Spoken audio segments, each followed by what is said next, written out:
Welcome everyone. We are about to begin the admissions application, a process that requires attention to detail.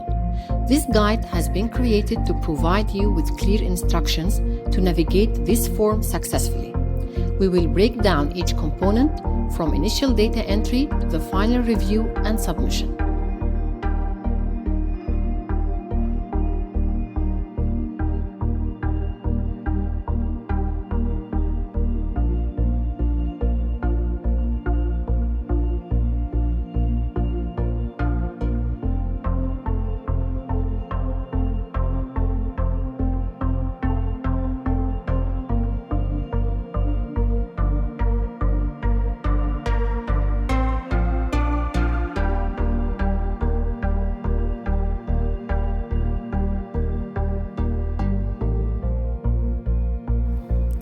Now that the family information is complete, let's move on to the next step, the student's information.